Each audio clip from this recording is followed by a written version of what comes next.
If you've been finding yourself wanting to scale bigger, higher, better, and break through to the next level in your bookkeeping, tax, or accounting business, then boy, do I have a surprise for you. I'm so excited to finally be announcing Alyssa Lang, the Workflow Queen's free bootcamp that is coming to you live from August 19th through the 23rd, and it's called the Power to Breakthrough Bootcamp. This is going to be jam-packed with so much value over the 5-day period with none other than Alyssa Lang, the Workflow Queen herself. And during that time, she's going to be covering her 5 core pillars that she calls the Breakthrough Bookkeeper approach. Each day is going to be dedicated to each one of these pillars: optimized offers, world-class systems, empowered company culture, and removable CEO.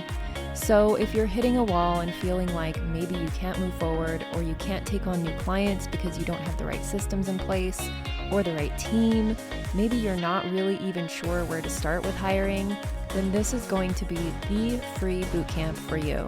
You can go to workflowqueen.com/ambitious, or you can find the link in the show notes for this episode. There will be a live teaching session every single day starting August 19th through the 23rd. That live teaching session is at 12 p.m. Eastern, and you can expect it to be about an hour long. There will also be a live Q&A every single night at 5 p.m. Eastern for about an hour as well, with Alyssa Lang and her other coach, Brooke Swan. If you've been really feeling stuck and overwhelmed and not really sure where to start and how to get yourself leveled up, this is going to be the right bootcamp for you. Just head on over to workflowqueen.com/ambitious. And sign up today. If you have any questions, feel free to reach out to support@workflowqueen.com. Hey, and welcome to the Ambitious Bookkeeper Podcast. I'm Serena Shoup, CPA, a mom of 3, and I've been running a virtual bookkeeping business from my home since 2017. You are in the right place if you are a bookkeeper, accountant, or an accounting student, and you believe and know in your heart that your purpose is bigger than sitting in a cubicle. If you're ready to learn some actionable tips and strategies for starting and growing your accounting business, then I hope you stick around.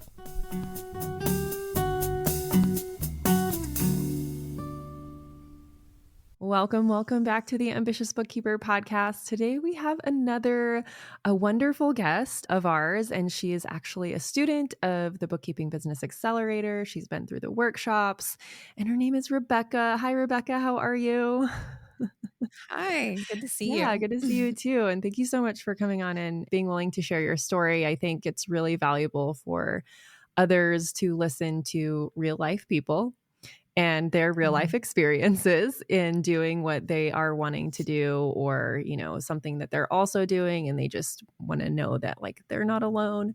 So thank you so much for doing that. I think these episodes have a really big impact on other bookkeepers and accountants trying to build businesses. So what I want to start off with is kind of give us a background of where you're at currently in your business, and then we'll kind of hit rewind and talk about how you got there. Yeah, absolutely. So I have a business called Serenity CFO Solutions. I started that business back in 2021. I kind of stepped away from my corporate job and life and decided to kind of go out there on my own. So today, I don't know the exact number of accounts that I have, but it's probably in the 20-ish to 25-ish range of client accounts. Some of those are owners that have multiple businesses. And I primarily I've kind of changed my niche a few times, but I primarily serve retailers, wholesalers, as well as some restaurant, food and beverage clients. But I also have a not-for-profit kind of arm of my business as well. So those are the primary clients I serve. And then I have a staff right now of 4 people plus myself. So there's 5 of us trying to do all of this. So awesome. Is it a mix of part-time, full-time, or what's that look like? Right now, they're all part-time 1099 contractors. Yeah. Had a full-time person,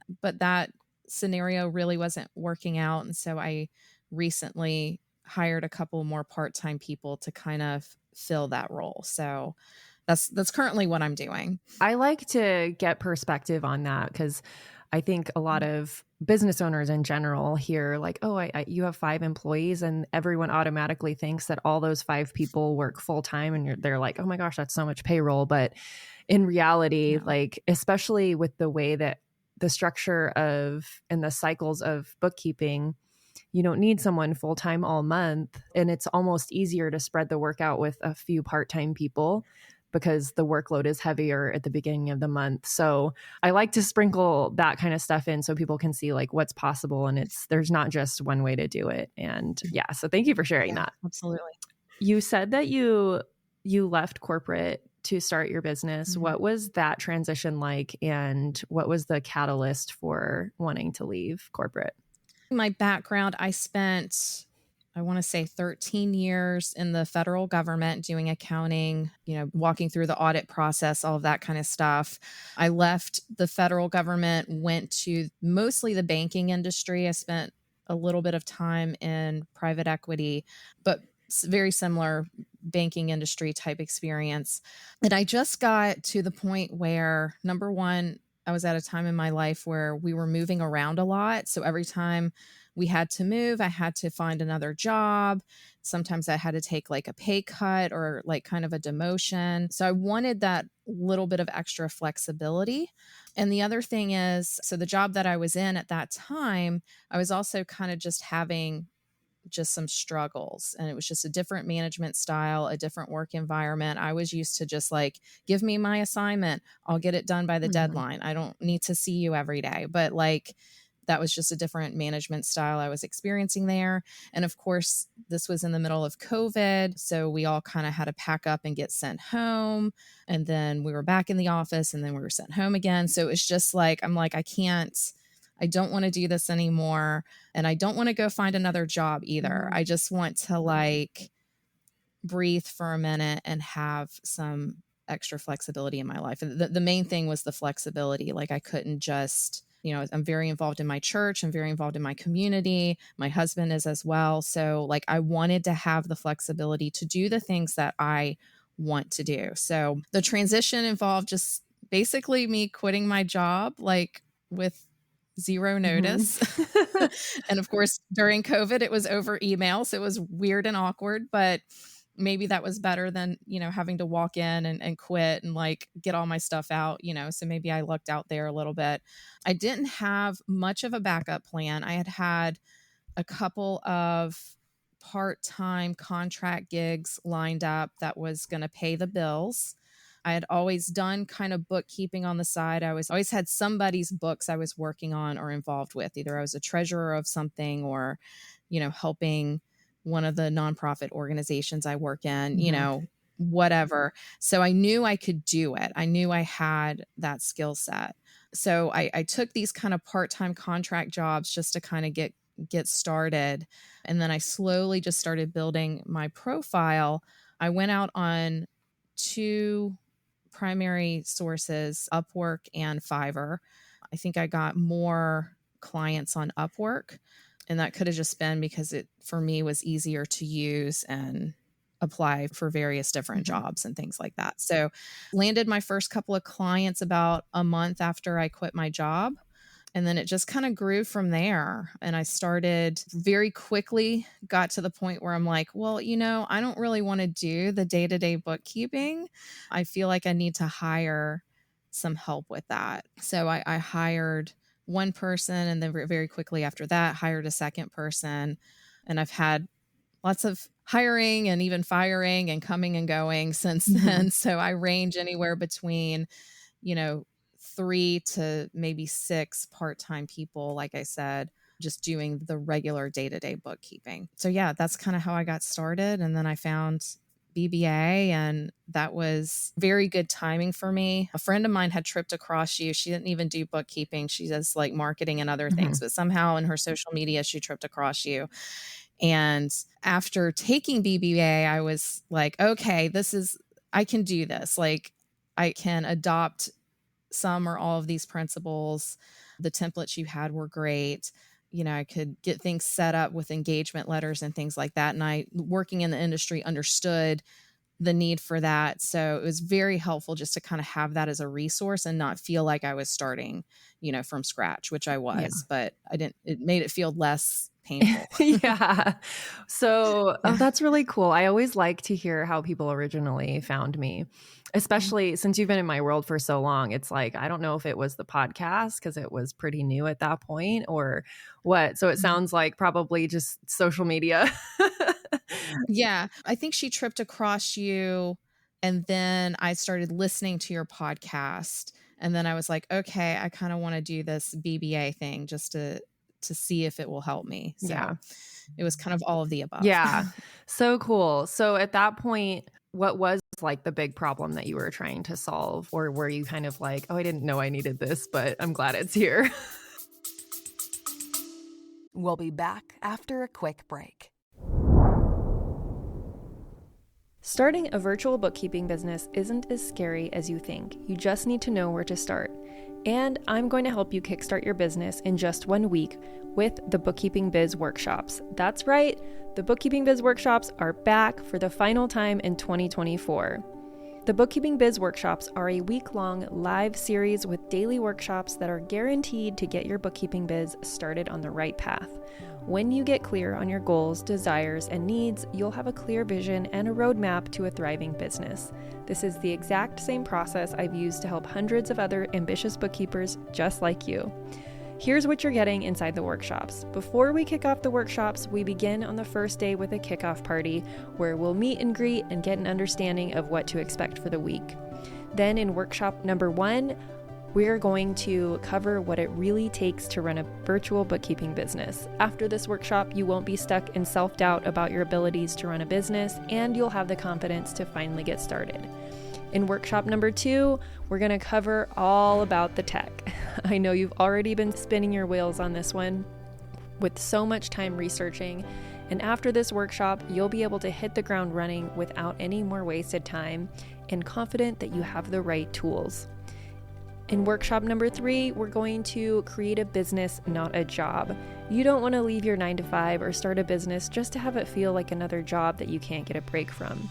So this workshop will help you get clear on what you want out of your business and who you want to serve so you aren't working the same or more hours for less pay and no benefits.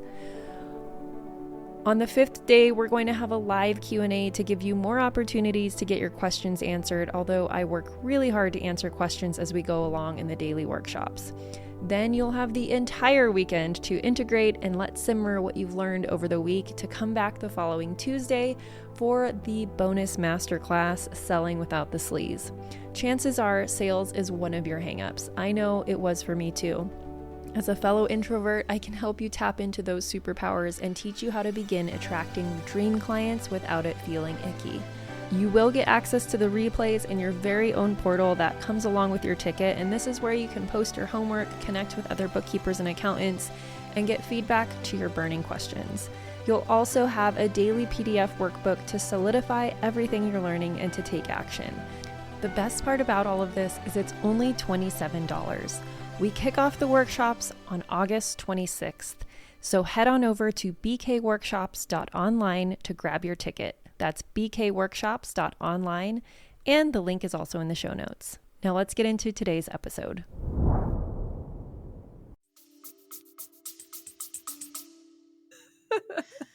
Yeah, I think just overall structure, figuring out the tech stack was really hard for me because I just didn't know. Like, I knew QuickBooks Online really well, not exceptionally well, but that was a product that I knew. So, I made the decision kind of early on. I'm going to be a QuickBooks bookkeeper, not to say that that's like the best software in the world, but it's like what I knew and, one of the more used popular software. So I knew that, but like just figuring out, especially in a remote environment, like what tools to use, figuring out how to do client engagement, how to like engage my team, since I did hire pretty early, like at the start of my business.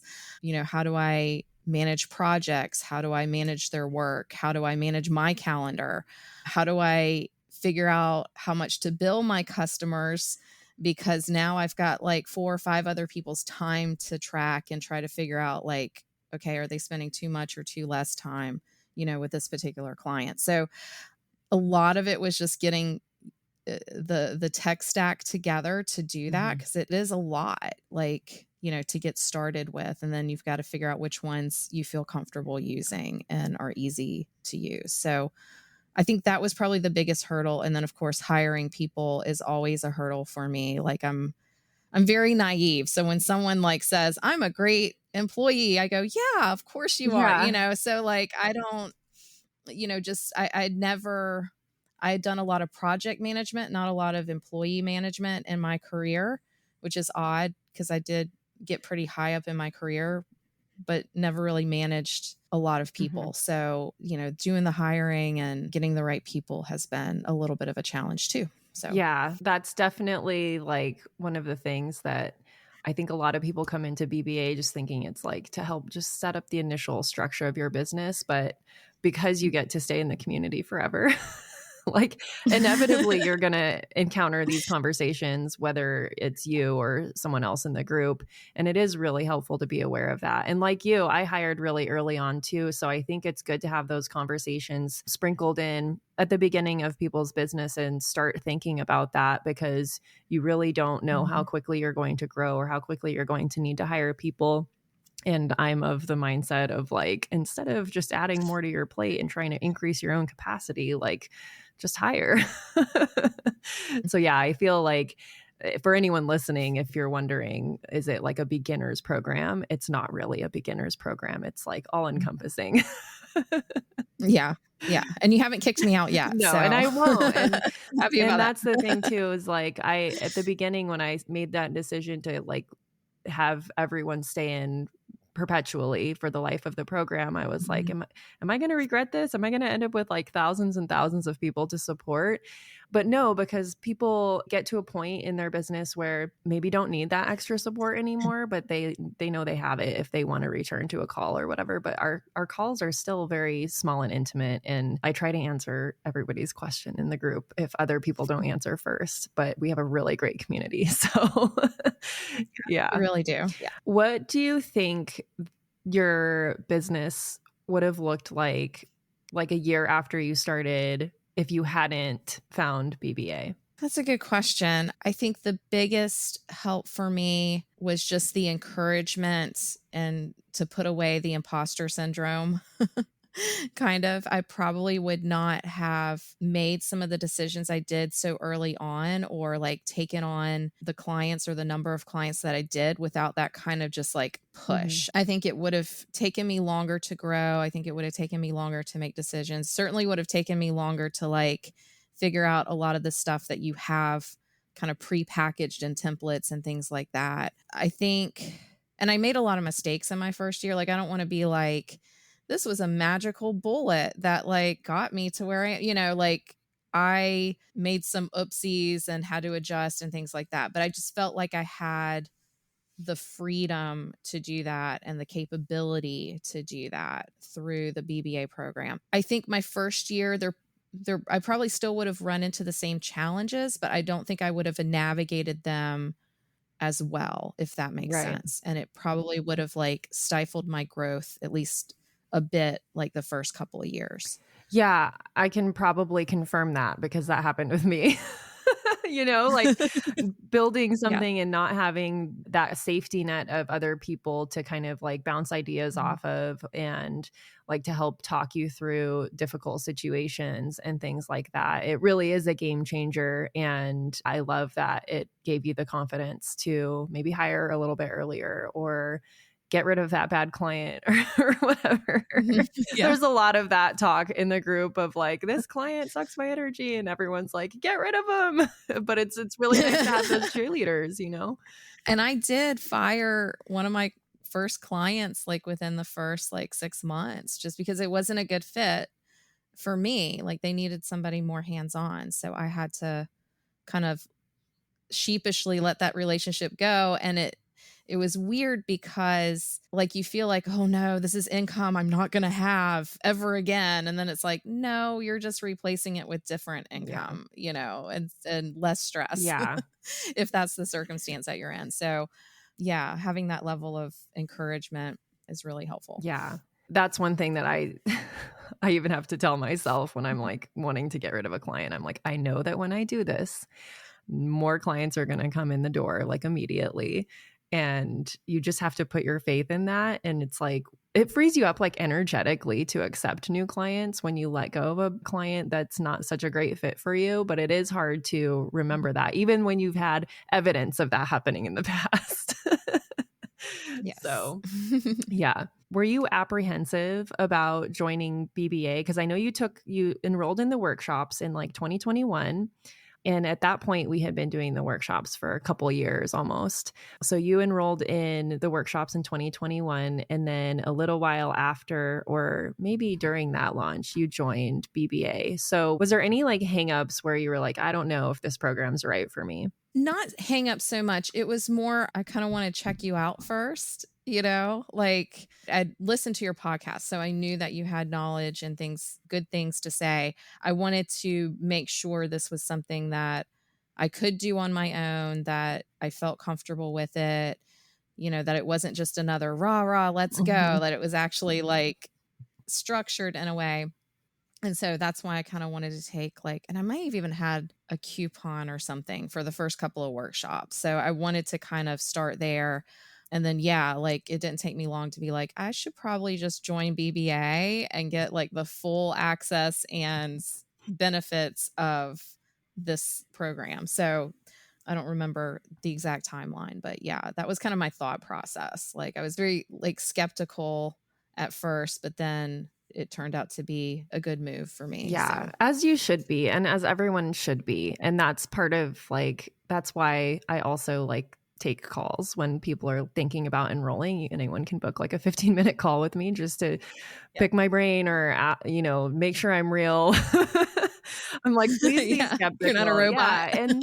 And the other thing too is I just did one of these calls the other day, and I think, I don't know if anyone's listening and they've booked, a free call with someone, whatever, to that you're kind of thinking about joining their program or whatever it is. And it just ends up like a whole sales pitch. I have actually told people, don't buy right now. It's not a good time for you. Based on what's going on in your life, there's too many ups and downs. You've had a death in the family. Don't make any decisions for the next year on big money moves. BBA will be here for you when you're ready. I've done that so many times. And I just did that the other day too. It's really not a sales pitch. I do want people to be skeptical because there is a lot of junk out there online. And I mean, maybe you kind of answered this, but what was kind of the one big reason, or maybe a couple big reasons, why you decided to just join and give it a try? I mean, at some point you don't have anything to lose. Maybe it's a little bit of an investment, but honestly, price wise, it wasn't a huge lift for me to be like, well, this is a reasonable enough price. I can take a chance if it doesn't end up working out. So it didn't feel like I had much to lose. I had already kind of taken the plunge into the deep end by making the decision to go out on my own and never return to the corporate world. Yeah. So it was just more I need help. I know I need help. I felt like that I would get out of it would be more than any cost or effort that I put into it, if that made sense. Yeah.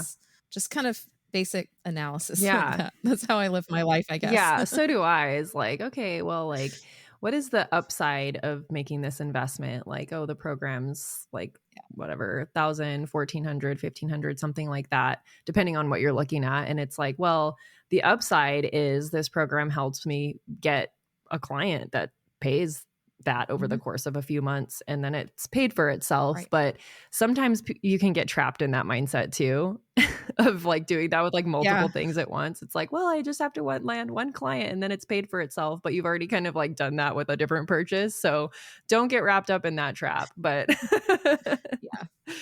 yeah. But I mean, it's more so intrinsic value, I think too. Am I going to walk away from this learning one thing that's useful?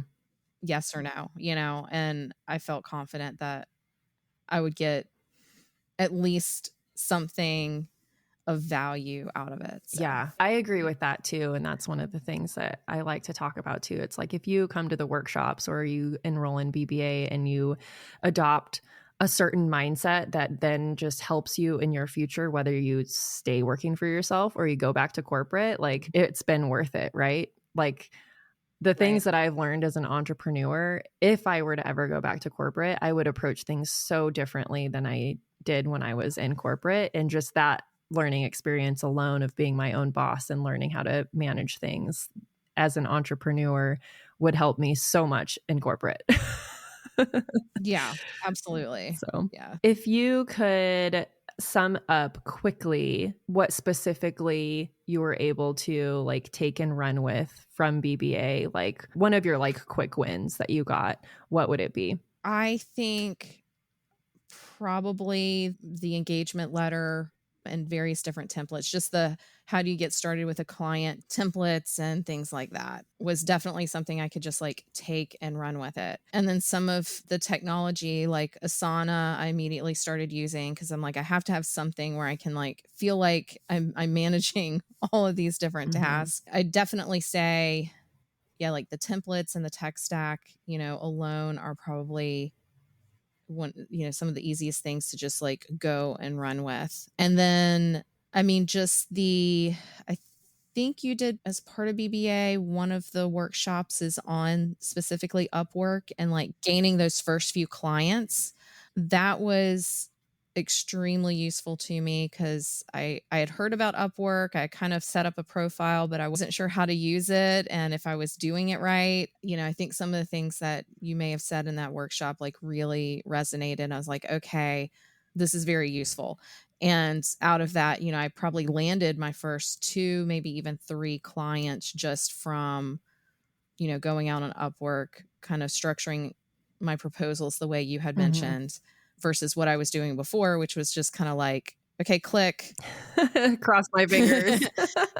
Cross my fingers, hope this works, understanding that somebody's probably looking at hundreds of applications, that was, a lot of things I could just immediately go and run with and start using right away. Yeah.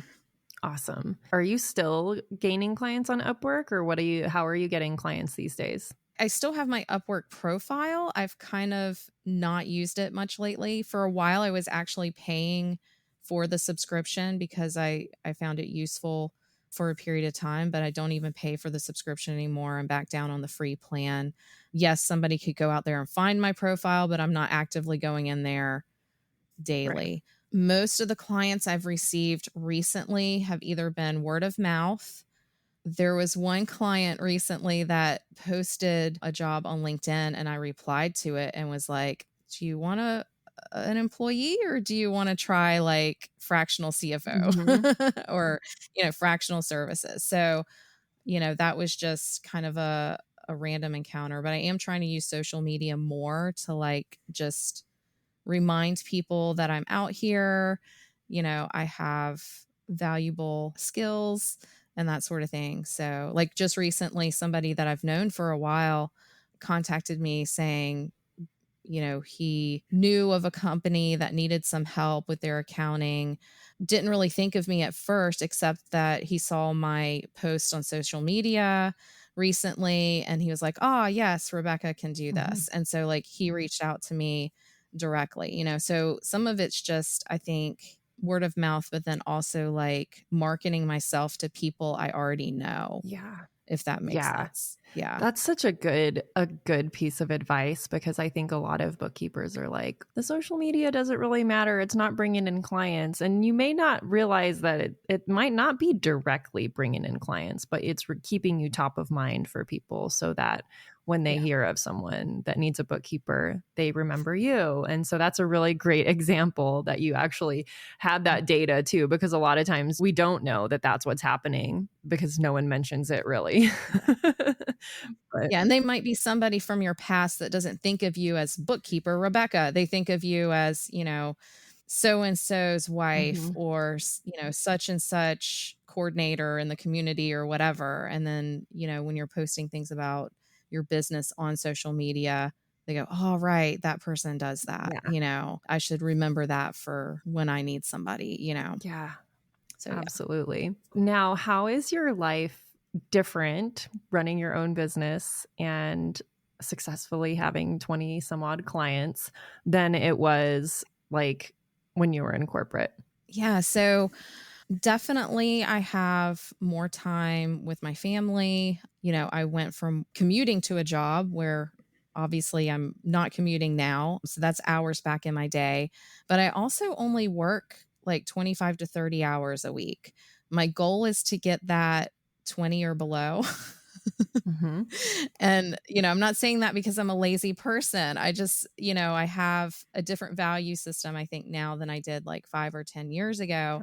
Because once you've tasted like, oh, I can actually have a business and live my life, that's addicting at some point. So yeah, if I need to structure my day or structure my week a specific way, I can do that. I also try to give that same flexibility to people working for me. That's why I don't say you have to work 40 hours a week for me during these business hours. I have people who log in at midnight, and that's fine. I'm not going to be awake for them to ask me questions, but Yeah. if they're just getting the work done, then that's fine. So like just having that flexibility is definitely a big change. It was a challenge for a while financially, just because I went from having a good, like steady paycheck to like having to make sure that I have enough in my bank account, like to pay all of my bills. And things get tighter at different times of year because I charge flat rates to my customers. But like in January, when I'm closing their books and doing payroll 1099s and, getting their tax packages prepared January, February, March, I'm making less money because I'm working more hours and my employees are working more hours. But then like this time of year in June, July, it's a little bit more lax. I'm actually going to go on vacation in a couple of weeks, so, that's kind of the negative side of that, of like, you're running your own business. You've got to get the work done regardless of whether the funds are in the bank account right this minute, but, it's just a learning experience of being an entrepreneur. And, I think it's definitely worth doing because all of the decisions in my life are like now mostly in my control. I don't have a boss to go and ask every time like something happens in my life if I can take care of that thing. Yeah.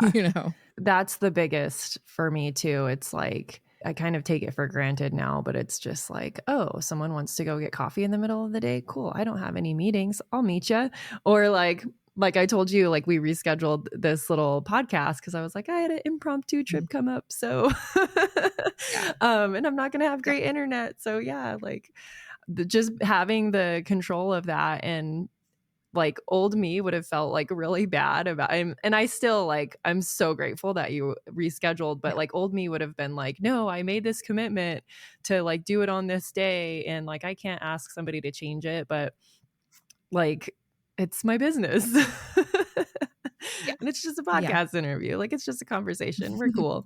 But yeah, I agree. Like not having to ask for time off to go watch my kids' recitals at preschool, and like not having to ask for time off to go like volunteer. I will say like my later on in my corporate career, like since I held a higher position and my bosses really trusted me, I came in and I was like, I'm going to be volunteering every week on this day in my kids' class. So I'm coming in late.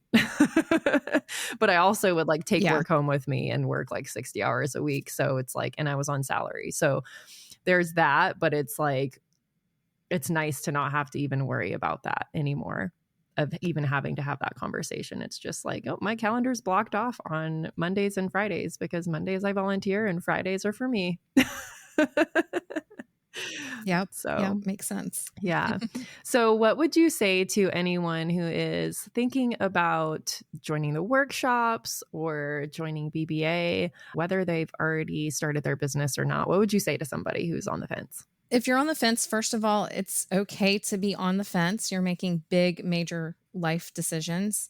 I would say that BBA is a good one to join because it's not dependent on where you are in that process, where you are in that stuff. Yes, it's geared towards a certain type of people who are, kind of going into business for themselves. But if you still have your regular full-time job and you're just like considering this, BBA is still for you because you're going to be able to interact with people who have or in the process of making that decision. And then you can make the decision of whether that's right for you or not. But it really kind of pulls away the veil to see how a machine like that can run. And to me, that's worth it. That's the value that you're getting out of it. Whereas, I've done other, not programs, but like workshops and things like that, where it just seemed, like you said, like a sales pitch. You're not going to get a sales pitch in BBA. That's not what it's for. It's to like help you through that journey. And if you're on the fence, figure out like which side of the fence you want to be on, and there's no like wrong decisions there. Yeah. Awesome. Well, thank you so much for sharing your experience. I really appreciate it. And if you're listening to this and you're thinking about joining the workshops, please do. It's a very low investment for the workshops. And then you can get a taste of what it's like to be in my programs. And if you do decide to join BBA, you'll get to interact with Rebekah in the group. We all pitch in to answer questions. And I don't want to, I'm biased, but also we have a lot of very brilliant people in our community, ex-corporate accountants, CPAs, people who answer questions with care, and like no one is ever made to feel stupid in our group for asking a question. And I have high confidence in everyone who does answer questions. It's not like some groups you'll go into and be like, everyone's answering this question completely differently. I don't know what's right. Yeah. It's not like that in our group. So thank you so much for being a big contributor in our community. And thank you again for sharing your story. Yes. Thank you for having me. I appreciate it. We'll talk to you soon. Thank you to everyone who helps make this podcast possible. Content and interviews are produced by me, Serena Shu. Our intro and outro music is written and performed by my brother, Ian Gilliam. Editing is also by Ian using his awesome sound engineering skills along with Descript software. Hosting and publishing is by Buzzsprout. And you can check out the show notes for links to all of these amazing resources and resources mentioned in the episode. Be ambitious.